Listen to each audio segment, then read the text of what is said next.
0세부터 100세까지 모두 다 책 읽는 다올 책 사랑방입니다. 여러분들 속담 중에 남의 떡이 커 보인다 혹시 들어본 적 있나요?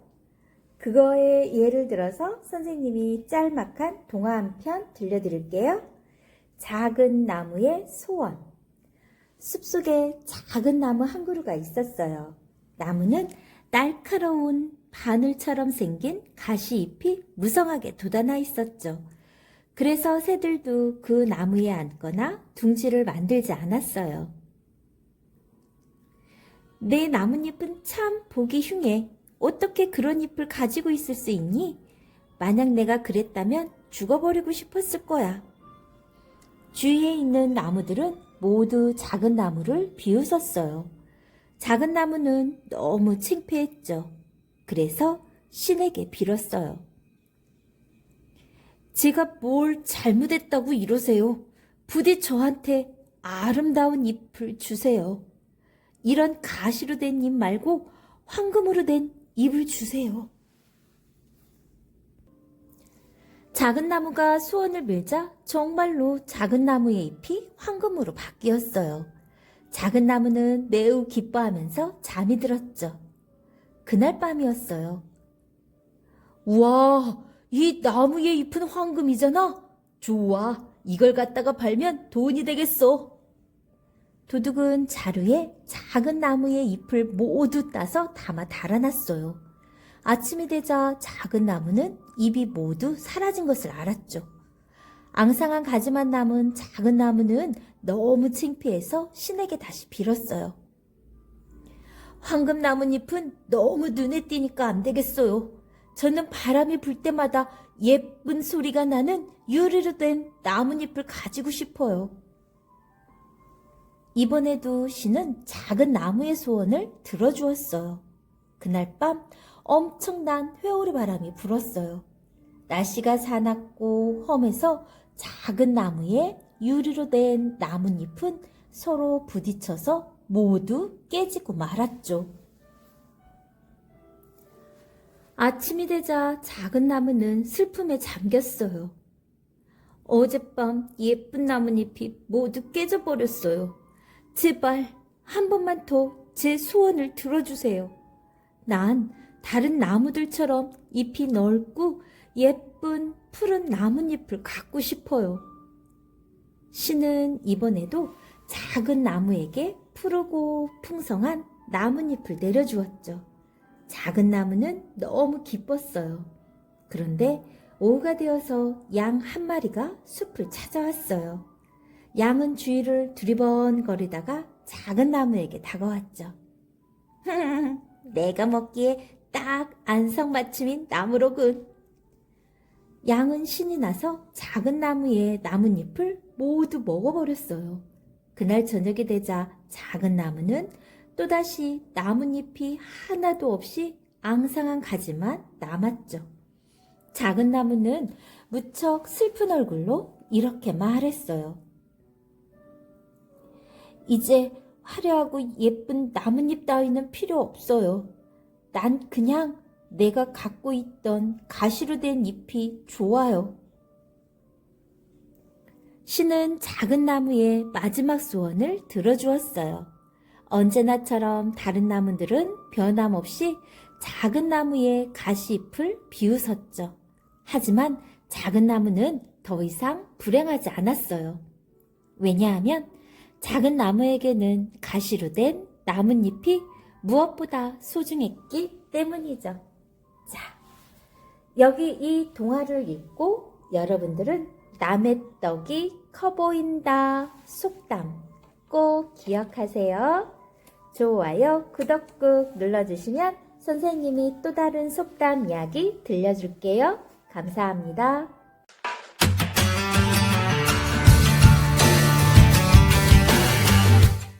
0세부터 100세까지 모두 다 책 읽는 다올 책사랑방입니다. 속담 이야기 세 번째, 뛰는 놈 위에 나는 놈 있다. 이거와 연관된 동화 선생님이 들려줄게요. 수탉과 여우. 햇볕은 늘 사람들을 따사로운 눈길로 내려다보고 있죠. 사람들은 태양이 하늘에 떠 있는 동안 그 빛을 벗삼아 일을 하고 생활을 해요. 어느 날 저녁 비록 나이가 들었지만 지혜롭기로 소문이 난 수탉이 잠자리를 만들기 위해서 나무 속으로 날아들었어요. 그러고는 적당히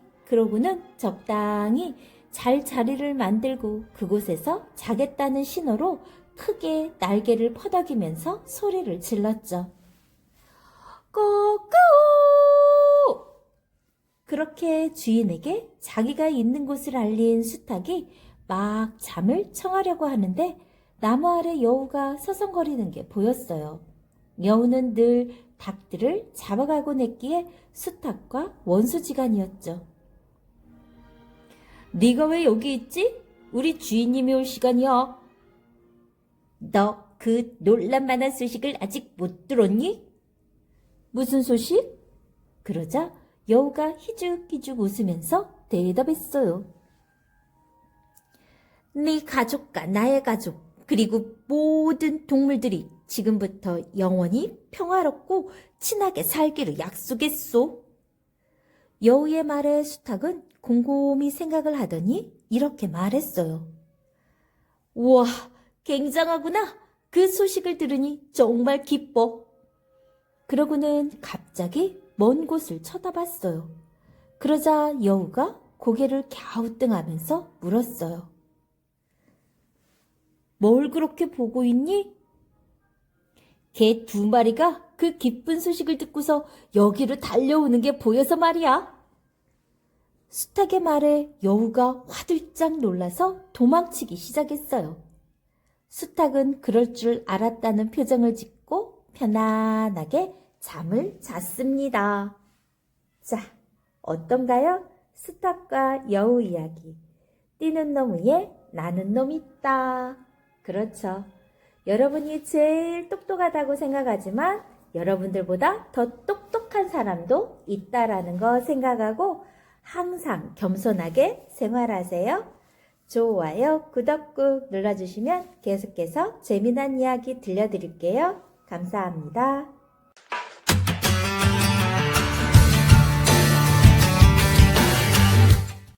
0세부터 100세까지 모두 다 책 읽는 다올 책 사랑방입니다. 선생님이 속담에 관한 동화 한 3편 들려드릴게요. 첫 번째, 우물안 개구리. 어떤 뜻일까요? 우물안 개구리. 많이 들어봤을 거예요. 강에서 살던 개구리 한 마리가 여행을 하다가 작은 우물에 이르게 되었죠. 우물이 있네? 햇빛도 피할 겸 잠시 쉬었다 갈까? 개구리는 얼른 우물 안으로 뛰어들어갔어요. 그런데 우물 안에는 이미 다른 개구리가 자리를 잡고 있었죠. 그 개구리는 마치 신기한 것을 본 것처럼 자신을 보고 있었어요. 미안해요. 먼저 와 있는 분이 있는 줄은 몰랐어요. 개구리는 얼른 사과하고는 자기소개를 간단하게 했어요. 난 큰 강에서 살았어요. 지금은 여행 중이죠. 그러자 먼저 우물 안에 있던 개구리가 인상을 찡그리며 못마땅하다는 듯이 말했어요. 난 태어나서부터 계속 여기서 살고 있어. 그런데 강이란 대체 뭐요? 개구리는 자신이 살던 강에 대해 설명했어요. 아주 커다란 곳이랍니다. 사람들도 강을 건너려면 배를 타야 하죠. 이 우물의 수십 배, 아니 수천 배는 더 넓답니다. 그런데 설명을 듣고 있던 우물 안 개구리가 껄껄거리며 웃기 시작했어요. 하하하하, 그럼 말도 안 되는 소리가 어디 있어. 농담이 심하구려. 개구리는 다시 설명했지만 어떤 표현을 해도 우물 안 개구리는 비웃기만 할 뿐이었어요. 개구리는 결국 어깨를 축 늘어뜨리고는 한숨을 쉬었습니다.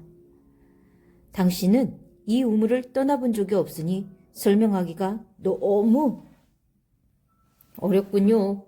아무튼 이 우물은 비교도 안 될 정도로 크고 넓은 곳이랍니다.